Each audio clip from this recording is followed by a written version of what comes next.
The Center for Educational Media and the College of Education at Middle Tennessee State University are proud to offer professional development to K-12 educators in Tennessee through our online video library. These videos are aligned with standards set by the Tennessee Department of Education. For more professional development videos, check out our website at cem.mtsu.edu.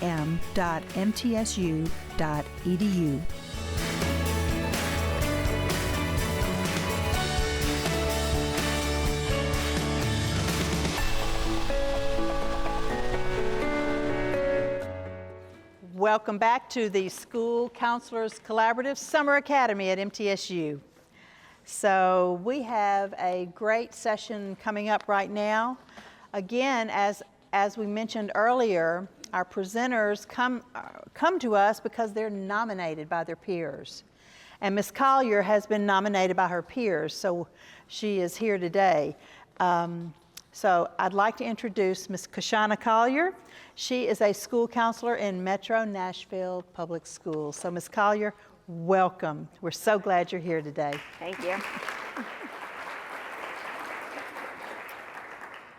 Good morning.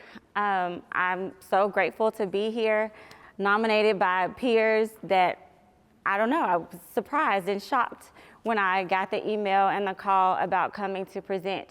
But this is really something that I love doing. I am going into my 18th year as a school counselor. I have been in Metro now for 8 years. I started out at a high school here. I worked there for 5 years. Then my family and I transitioned to Texas, and I was in a high school there for 9 years, then a middle school for 2. Then I came back here, and I'm in elementary. So I've pretty much been through all of the levels of school counseling and been able to see just how everything operates and how they differ from one another as we make contact with students and create that rapport with families. I also wanted to mention that a lot of my years were spent in inner city schools, and then I went to a rural school. So it was different in both of those arenas as well. So we know how to handle different situations, different student populations, different demographics differently. And I think a lot of that comes into play when we create our groups and we have our individual counseling sessions with our students. We have to remember the demographic that we're in, and then also being able to collaborate with the teachers about what's going on, and also with parents.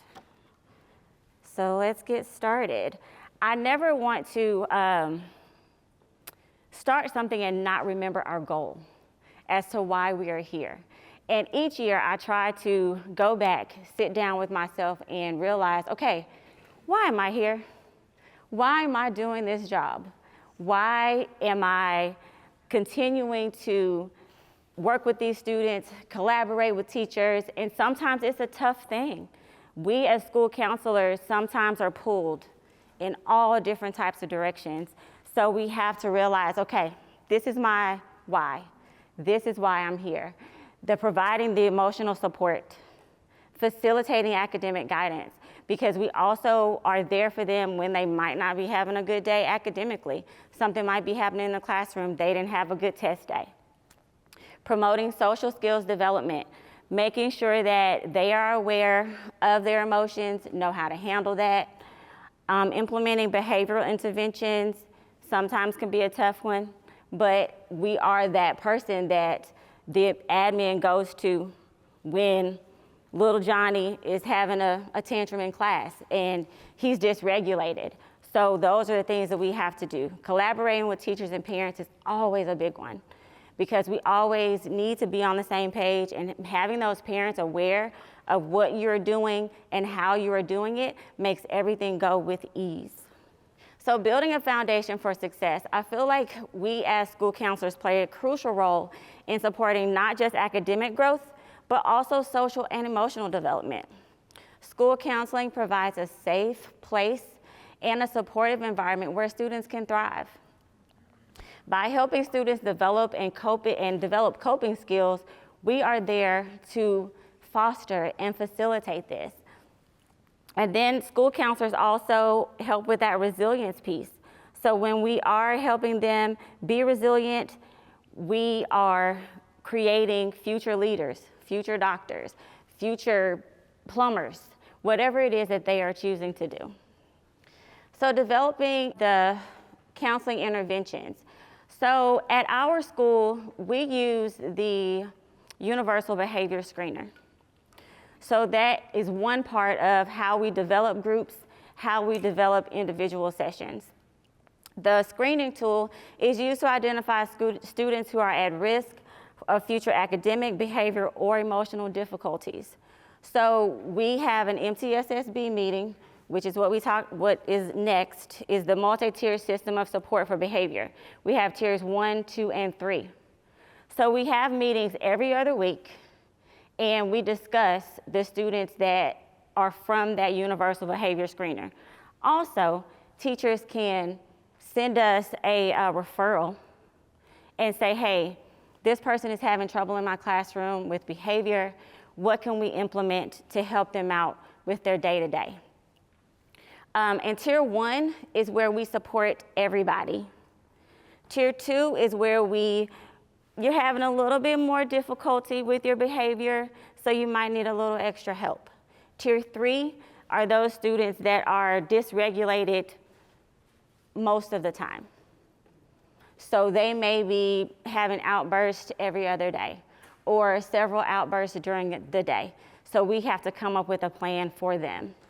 So we have implemented a 2x10, which is where this student has an adult that they meet with for 2 minutes out of the day for 10 consecutive days. This is allowing that student to create a trusted person in the building, and then also have like that normalcy in the building, and also feel like someone is always checking on them. And we see how that goes for those 10 days. And a lot of the times it really helps with their behavior because they know, oh, this person is coming to check in on me. And with the 2x10, you don't talk about school. You talk about anything other than school, anything other than academics, or their behavior. Like, you're just checking in on them. How was it last night? Oh, what did you do over the weekend? To make them feel at ease and not always feel the pressure that we have to talk about school all the time with the adults in the building. Next, we do a check-in, check-out. So that is kind of similar to the 2x10, but the check-in, check-out is a morning session check-in and a check-out in the afternoon. So these students can go from, sometimes we try to make it go maybe like 8 weeks to see if we see a change in behavior and if they're reaching their goals, because they have a chart that they take to their teacher, and that teacher has to check off, yes, this person met their daily goal. And the daily goal could be, I was in my chair the majority of the lesson. I did not have any outbursts. I was kind to a peer. I kept my hands to myself.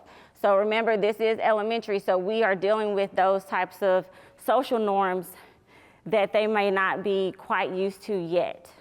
So I really like 2x10 check in, check out, in the way that it gives them that morning person and the afternoon person. Now, this is the same person each time, but it gives them that normalcy of, ooh, Ms. Collier's coming to check on me right at 2:15, so I need to make sure everything is in a row. And it also gives them that accountability because they have to look at their sheet and know, okay, I made it to my 8 or my 6 on my goals today.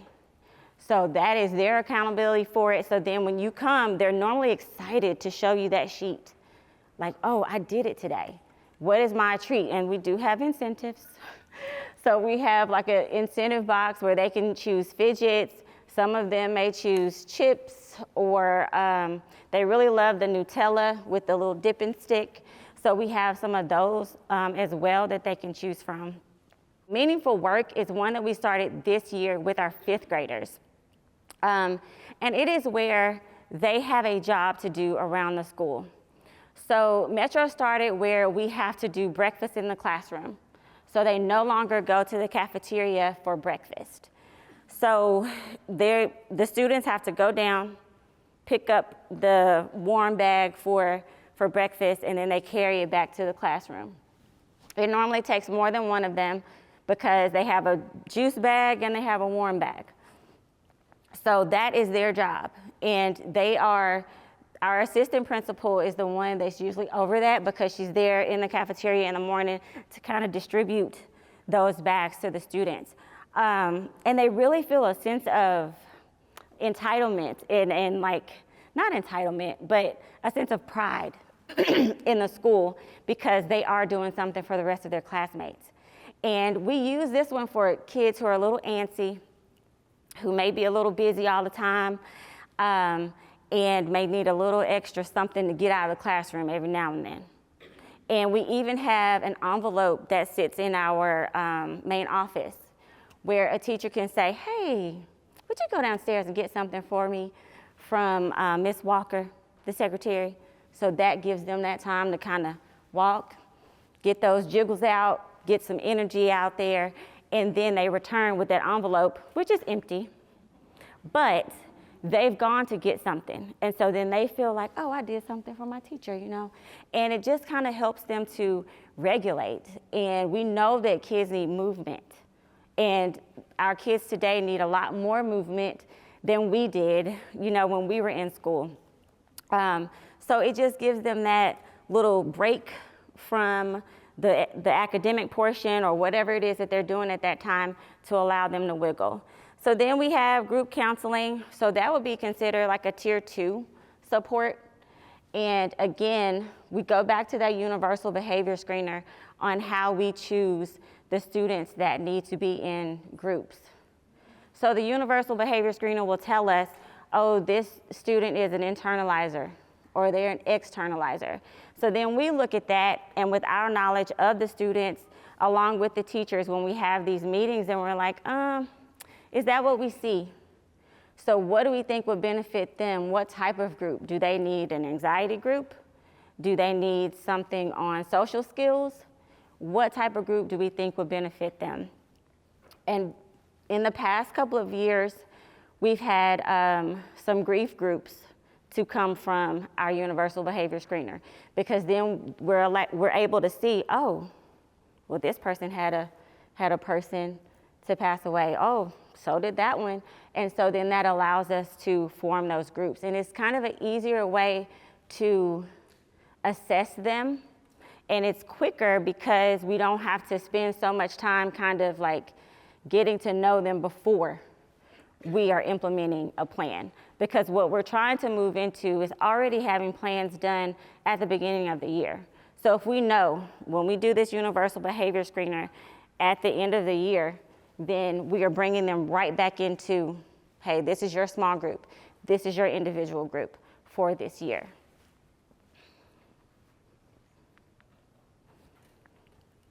So we know that individual counseling is tier 3, and I said we focus on one-on-one interactions, specific student concerns, be it bullying, anxiety, family issues, academics, and it also builds a trusting relationship.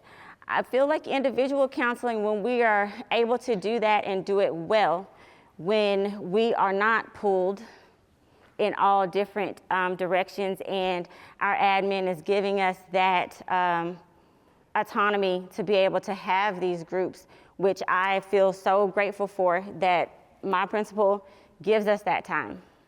And she knows that it's important. So we have really been able to implement individual and group sessions.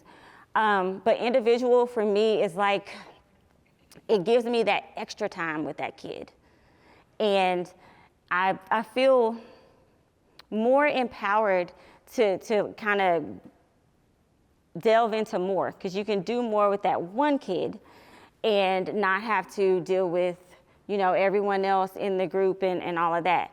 Not knocking group sessions, because I like those too, but the individual ones give you that one-on-one, and you're able to actually hear from that kid, what's going on? How can we make this better? What do you need from me? What do you see your parents doing in this, and how can we move forward? Small groups, here it's tier 2, and it also offers that peer support, shared experiences. So like I said, when we have our grief groups or our anxiety groups, these students have that shared experience. And we know this from our universal behavior screener because they normally score around the same on those areas. And then also when you're talking to teachers and admin about these particular students that rank higher, then you know, okay, this is where I need to put this kid. It could be anxiety, could be grief, it could be bullying. Development of social skills, we have those groups as well. So, you know, friendships.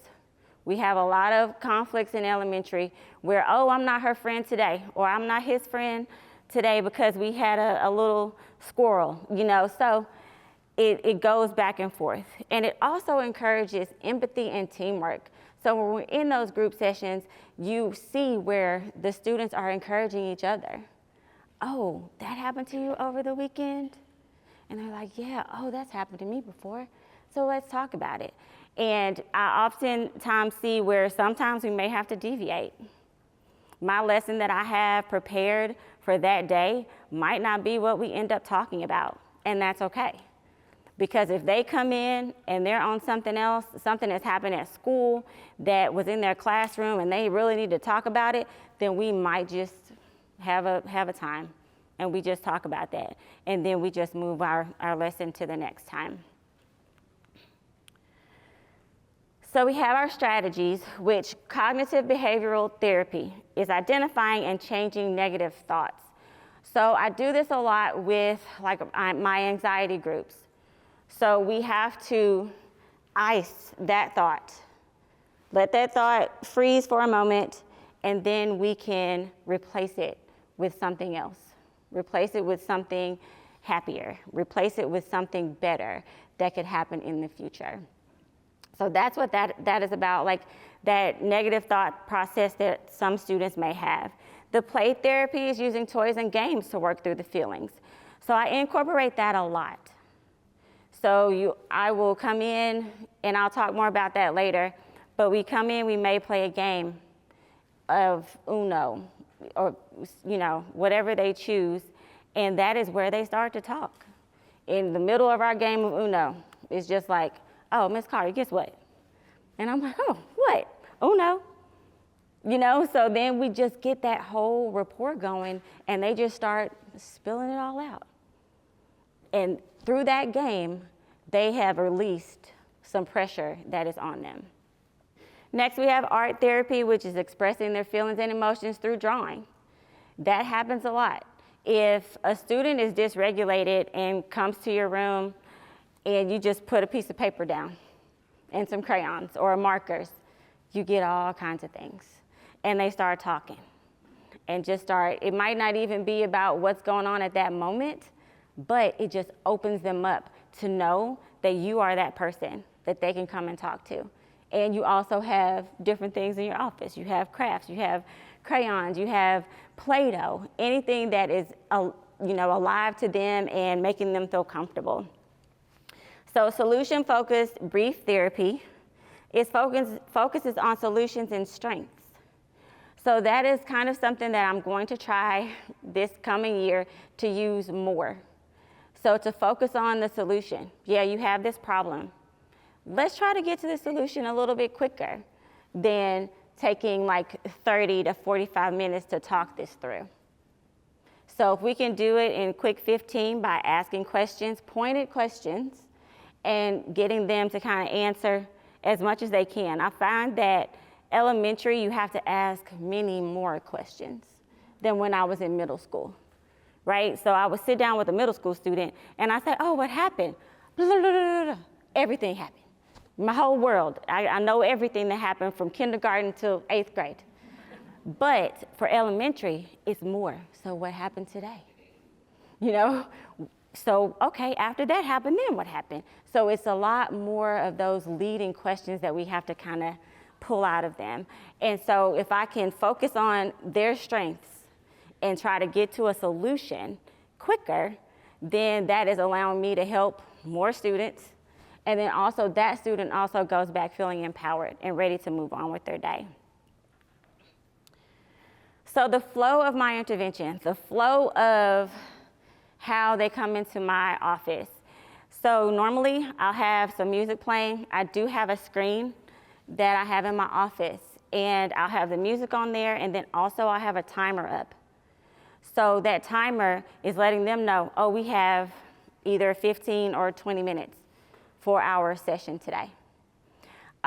When they come in and we do that, we sit down, we have a little deep breath, because we're gonna start talking. It may be some hard things we have to talk about, or it may not be hard things, but just to calm down, kind of regulate yourself.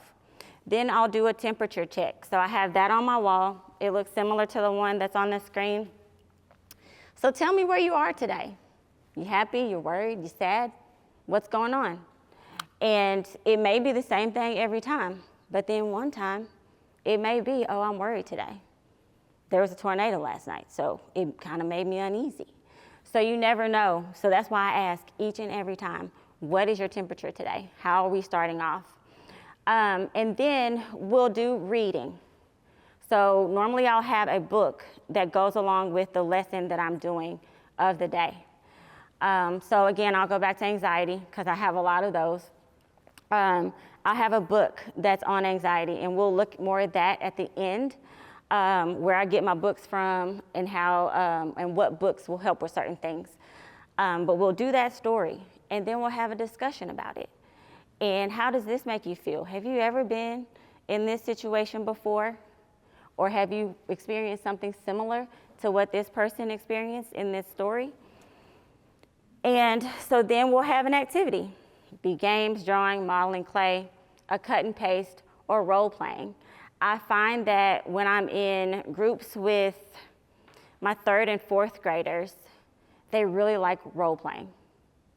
So if they can be outside and be an acting character in this, and I have like little cards that'll give them what to say, and then they kind of act it out in the group among the people that are in the group, they feel so good about that, and they love it, and they really take it in.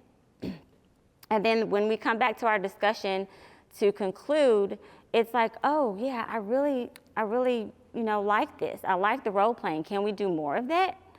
Because it's kind of taking them outside of themselves, right? And then allowing them to portray this character who is also experiencing something that they experience. So it's not really them having to tell about their experience, but it is like through that role play and making that character.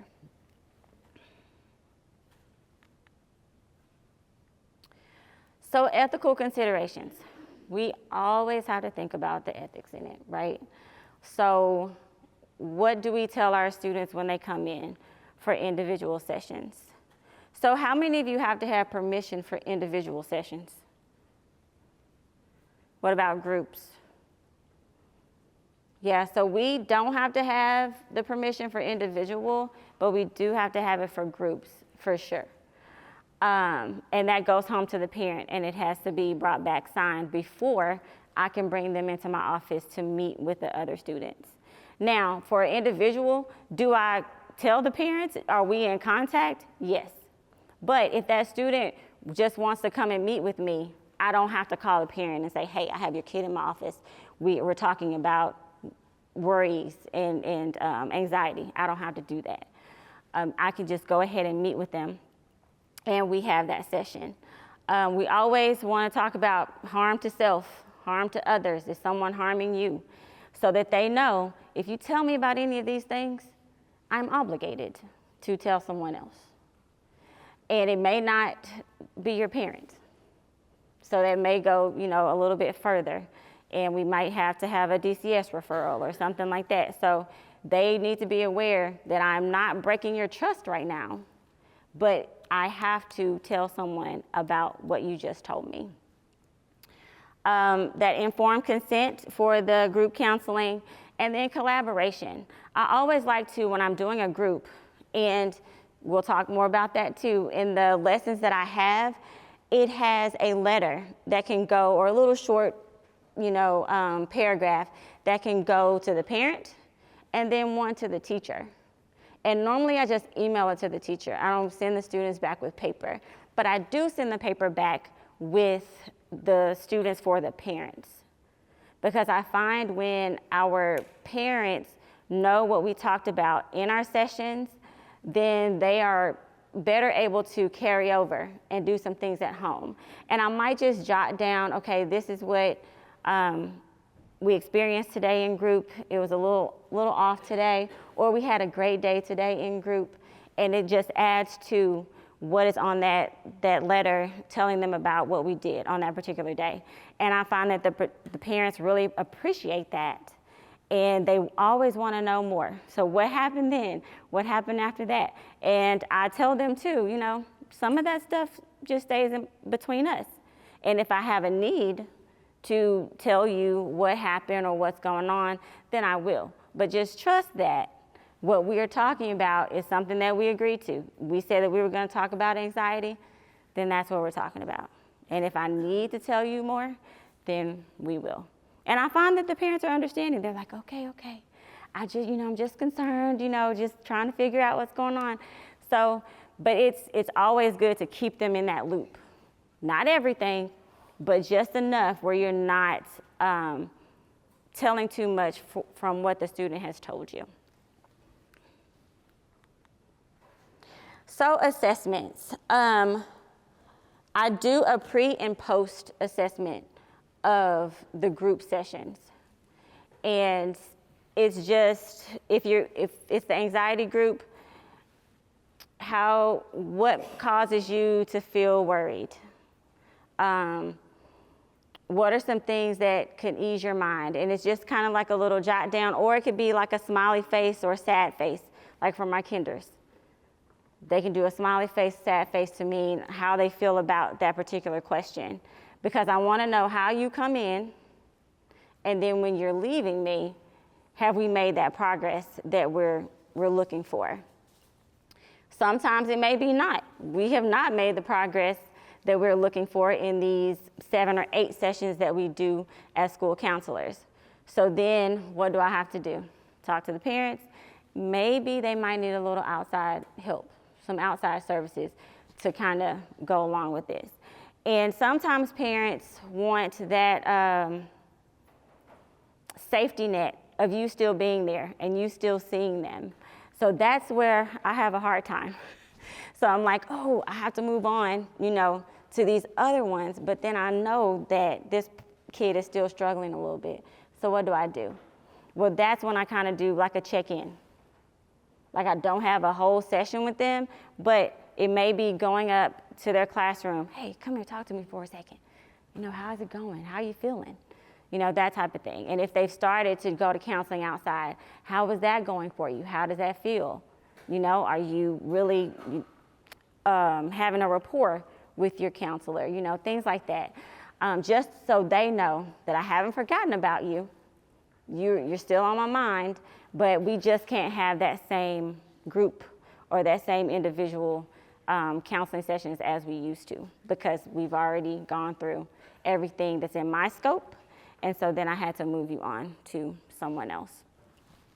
And the post survey, I like those because I can see, I know what's going on. We also are moving to a new program, which is SIMS. I don't know if anybody's familiar, but it has these things embedded inside. So I can do a pre and post survey from there, and it'll stay there, and then that's how I gauge what's going on. And it kind of graphs our sessions. So I can go in there and I can say, oh, session 1, I feel like they were, making some progress. But then session 2, I don't know, we didn't know. We weren't having a good day that day. They were a little more anxious than normal. So we tried to talk that through. And it'll graph that student for me. And so then I'm able to see, oh, okay, so this week something happened. So maybe we need to delve more into what happened on that week and see what's going on. So my resources, I am a big proponent of not reinventing the wheel. So if we have something that is out there that we are able to utilize in our counseling practice, then let's do that. I know when I first started counseling, we had nothing. That was in 2007. We didn't have many resources for us to do groups, for us to do individual counseling. Everything we had to come up with on our own. And so now we have different things out there that will help us, that'll do these things for us. And so these are some of my faves. I'll start with Canva, because are you aware that you can have an educator's account for free? So that way you can make different lessons. Like I like to make a cut and paste on there. So if I have something in particular that I'm trying to go over, say kindness, for instance, you can go on there, put in kindness, and then it'll find a cut and paste for you. And so there you have it. I didn't have to do anything but put in some keywords, and I can print this off for my students. Also, I didn't mention that at my school, we're in the rotation for related arts. So last year was kindergarten and first grade. So that was kind of hitting that tier 1. So I heard her talking before, Ms. Grammer, about, having the permissions. Like, do we need permissions to talk to all of the students, just for our tier 1 services that goes out to everyone? So our classroom lessons. We don't have to have that permission. It goes to everyone. Now, we do have in our handbook where our parents can say no to certain things, because we also have Sown to Grow. Anybody know what Sown to Grow is? Yeah, so we have Sown to Grow.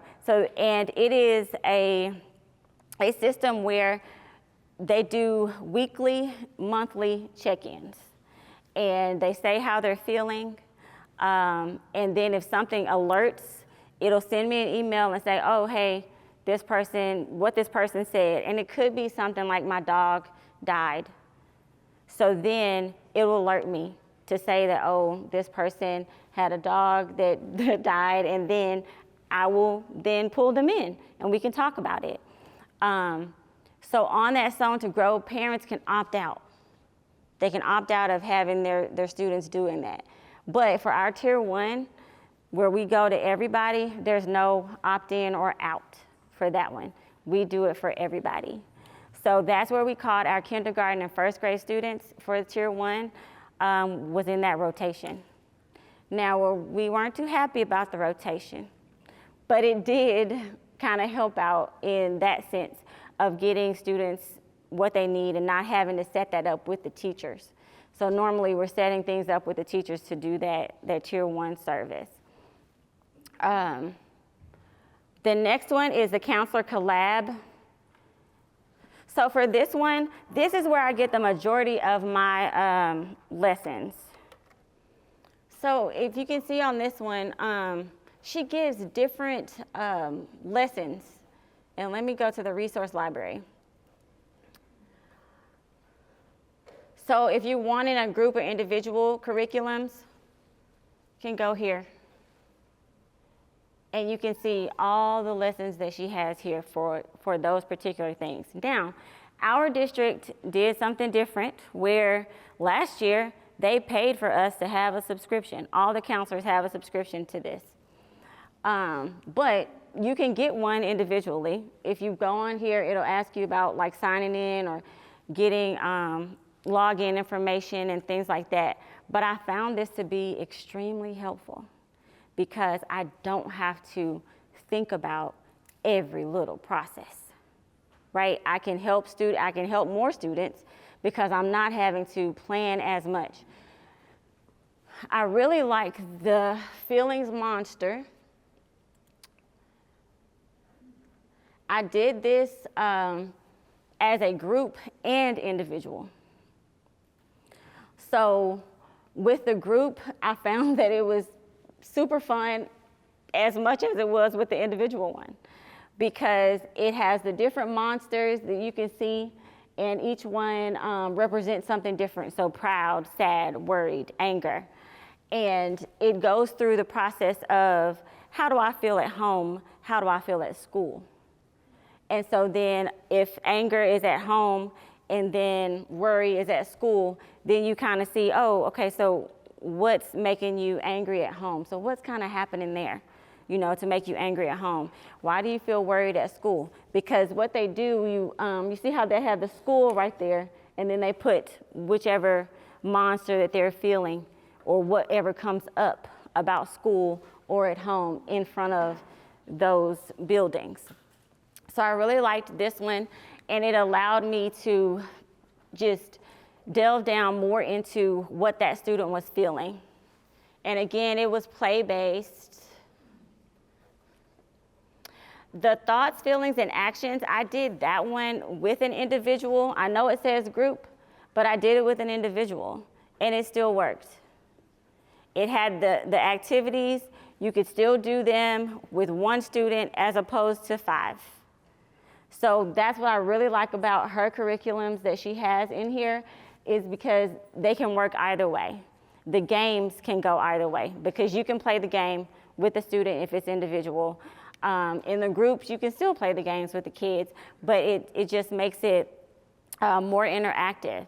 And like with the hands and the cloud and the heart, it's like, what can I touch? What are my thoughts? And what am I feeling? So it was really insightful and allowed that student to come out of her shell a little bit and tell me more about her anger. Her issue was the anger that she was having. So like what's at the root of all of that? And how can we come out of that and have some solutions and have some coping mechanisms that you have within you to know how, oh, this is a trigger for me. What do I need to do now? Do I need to take some deep breaths? Do I need to walk away? And it talks about all of that.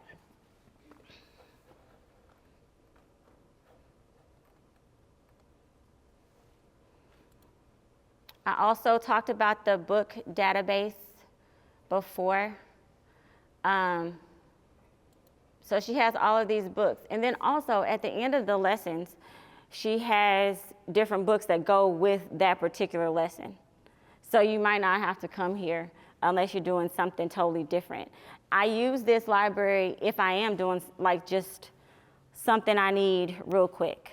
So like if I need a grief book, I go in there, I type in grief, and things come up for me.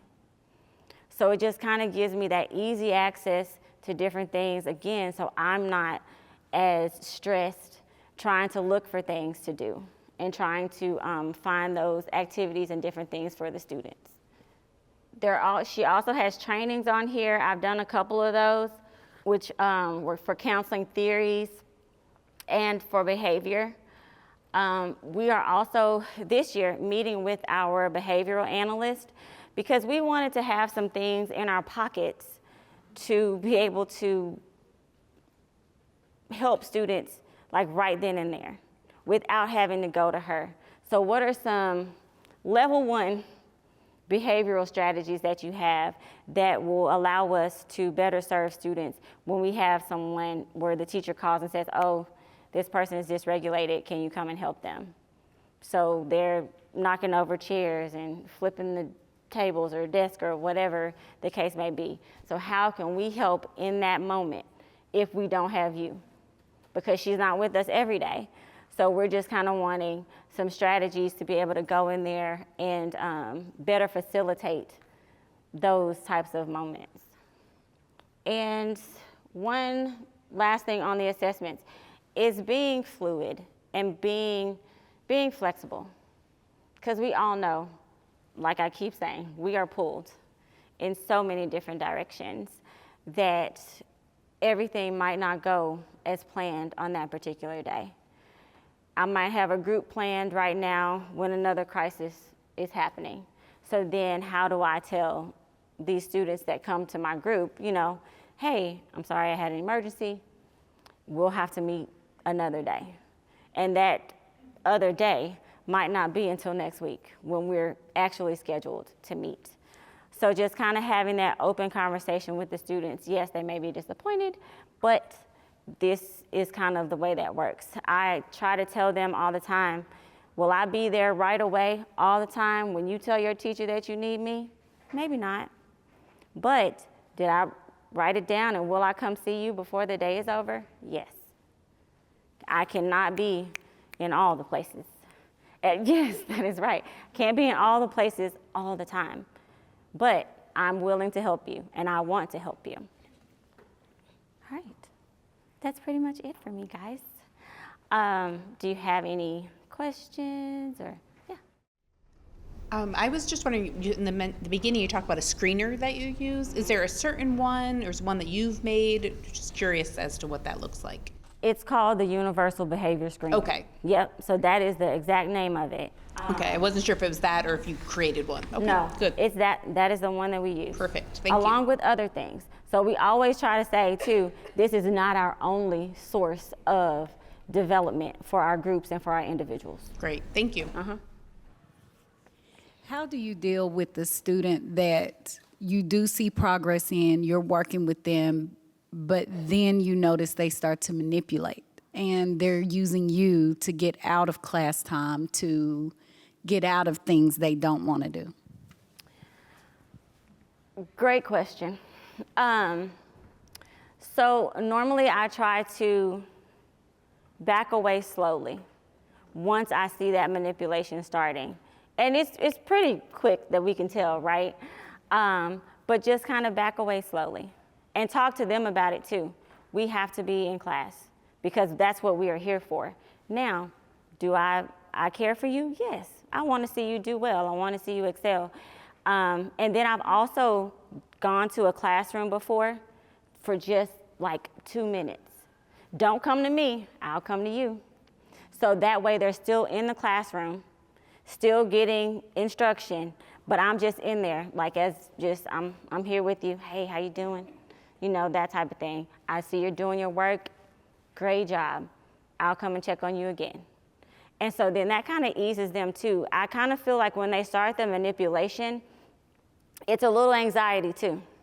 So it's not just that they're trying to, it's something that's going on that is making them withdraw and come out.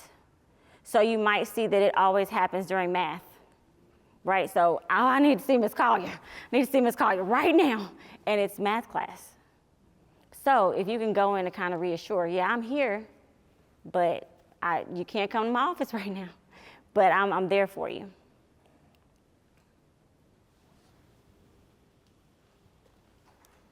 Other questions?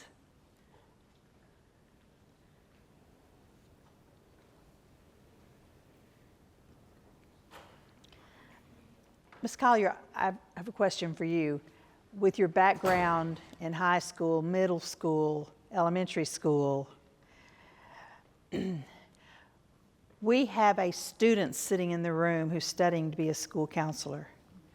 What would you say to this student that is generally true, no matter if he goes to high school, middle, or elementary? Would you stand up, please? Here's our student in the room studying to join the profession. So what would you say to him besides thank you? Right, besides thank you, Thank and we you. need more males. Like, you are important, we need you. Whichever level you choose, remember that, again, like I said, counseling is fluid, right? So remember that it's not always greener, right? So what you're dealing with here may be the same thing that's going on over there. You just don't know. So try to make the best of where you are. Whichever level you begin in, whatever school you're in, make the best of that situation. Be positive there. And then other opportunities may open up for you, you know? So just make the best of it. I'm going to open the floor because there's people in here who give advice a lot. Does anybody else have some real wisdom you'd like to share with this young man who is becoming a school counselor and is preparing to join the profession? So I will open the floor, but Ms. Collier, stay up there just a minute because we may still have some questions.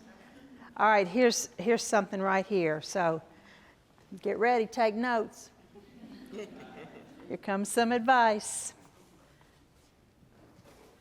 First of all, I know that you're going to know what school counselors are supposed to do when you get through MTSU school counseling program, because I went through the same program a long time ago. Everybody in the world is going to think they know what your job is supposed to be. Don't let them dictate what your job is, except your bosses, of course. You have to do what the principals tell you to do. But, you know, you stick with what you have learned a school counselor's role should be, because as she pointed out, it's very important. Our services are very important to students, and if you're doing everything else that everybody else thinks you're supposed to do, it'll be more stress for you and less time to do that other really important stuff that nobody else in that building is going to be doing. Thank you. I've been at this a long time. I'm actually a school-based behavioral health liaison and a contract to the school system in a rural county, Van Buren County, through volunteer behavioral health. Know your area. Get to know if you're going to a rural area. Know the people, the population, the culture, and be a part of that culture.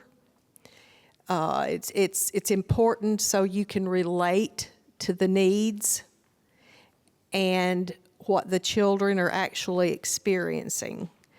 Van Buren County is a very rural, small county. Our preschool, elementary, middle, and high school is located on the same campus. I work with pre-K through 12 plus all staff. And by the end of school, I was seeing more staff than students. But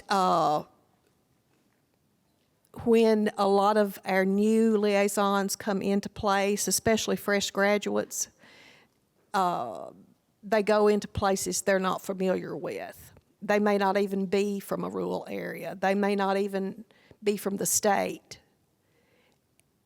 And they have to learn a hard lesson. So if you get to go to a rural area, it's great. That's where I went back to my home, where I graduated. Of course, there's some days I know way too much that I shouldn't know. But it does help me to figure out what's going on with this child right now and why this child is experiencing these feelings. But listen to them, look them in the eye. And there's days that's all they want. That's all they want. Thank you so much. Ms. Collier, I have a question about parents in just a minute for you. So, advice for the student?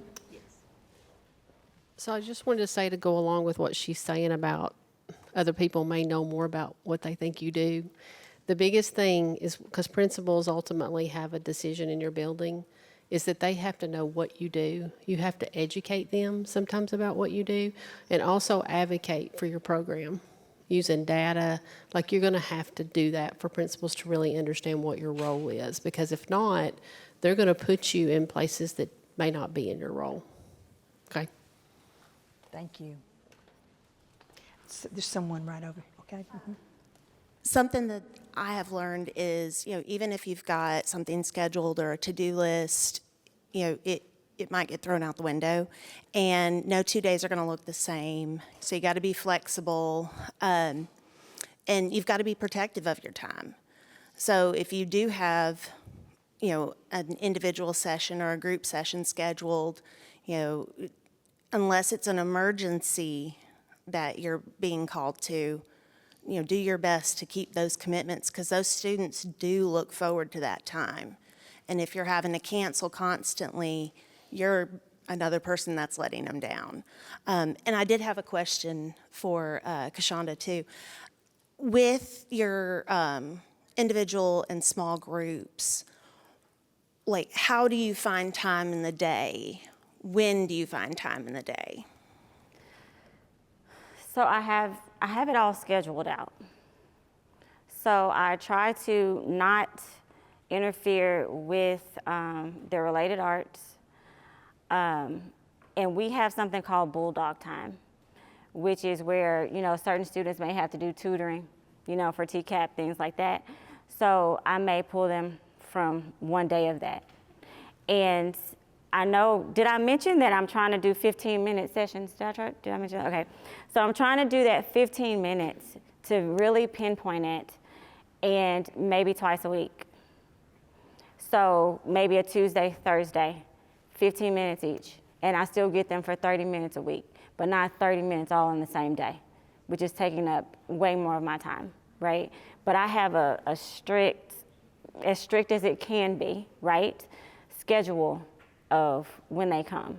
And so be it kindergarten, first grade through fifth, I know what those times are when I can schedule. And I really try to stick to, as much as it pains me sometimes, the hardest part is ending a group. That is the hardest part for me, is ending one, especially when they're like, no, that can't be our last day. So then that kind of pulls at you, right? And so you're like, ooh, maybe they do need more. But I also have a calendar for them. So they know, they come in, they check off, oh, this is day one, so I keep that too. That kind of keeps me on and trying to cut that rope at the end. But yeah, I just try to keep it as close as I can. Now, like you said, every day, does that work? No, it doesn't. And I do have to tell them they might be outside my office waiting, because they know their times and they are there on time every time. So I might have to peek out and say, hey, I'm not able to meet with you today.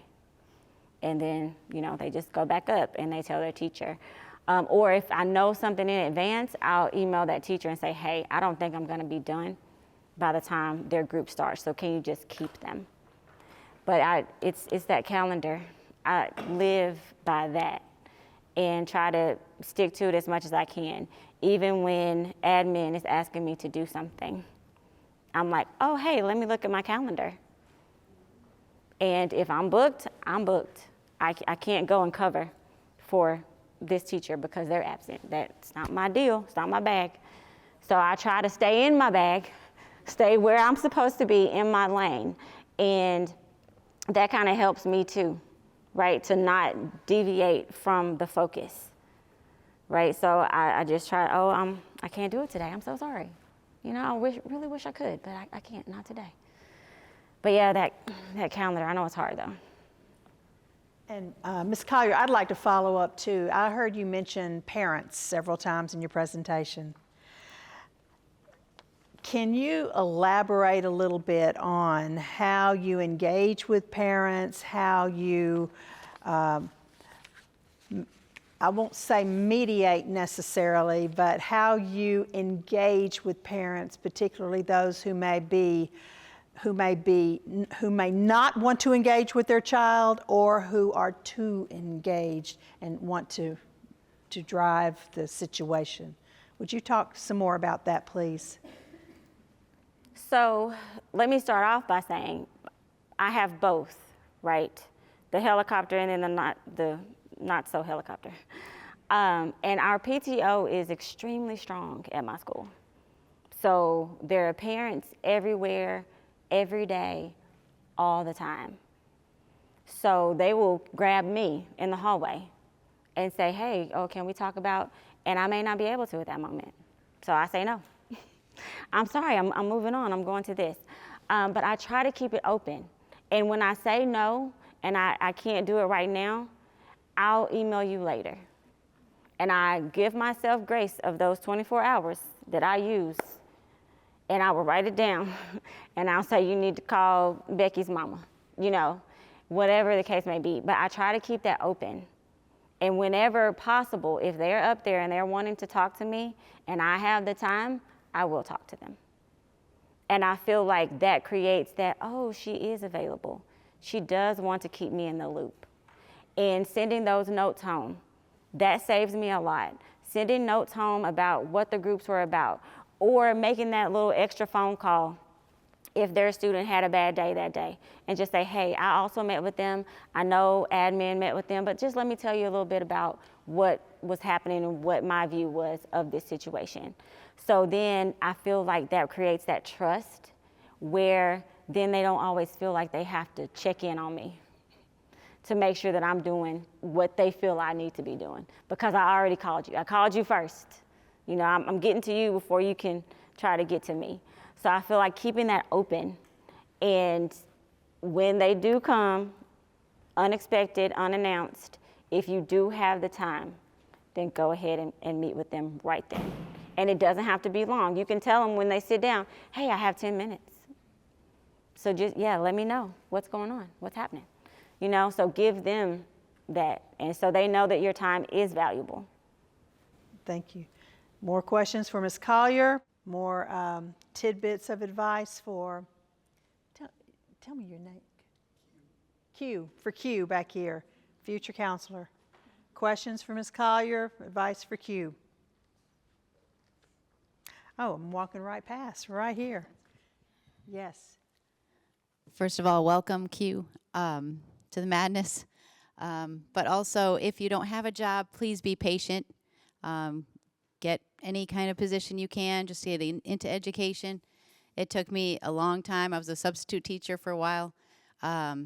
After 200 applications and 33 interviews, I finally got 2 jobs, actually, when I came to Tennessee. So just beware, it's flooded with counselors, and just be patient. My biggest suggestion would be to be careful of burnout. I have experience 5 through 12, but the bulk of my experience is 9-12. And in high school, it's a beast. There's so much absorption of policies, graduation requirements, and it's constantly changing. And it's very mentally draining. And then our caseloads are really big. I think that's just true K-12, but I'm at about 450 and I'm 9th grade. And I think just prioritizing your day. Every day before I leave, I have a to-do list of what needs to get done tomorrow. And there's pretty much, I would say 90% of the time, I hit 1 on a list of 10 to 12 things. The second best advice I can give you is I have set times that I respond to parents and check emails. Beginning of the day, first thing in the morning when we're doing announcements and things, that kind of gives me time to get in, get settled. And then at the end of the day, I check email pretty regularly for my teachers if they need to send a student down. But as far as responding to parents, I keep that limited to the beginning and the end. Otherwise, I won't be able to see students because I'll just be spending all day responding. Use your autoresponder if you need. And then I think the last thing is just really trust your gut.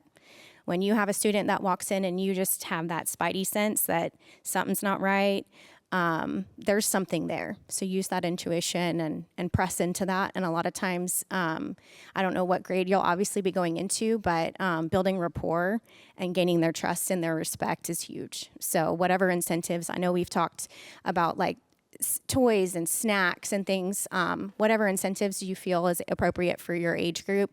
I have snacks in my office and my students will come by and grab one in between class change, and I just have that gut intuition of something's not right because they've stopped by between every single block and they're waiting for me to say, hey, are you okay?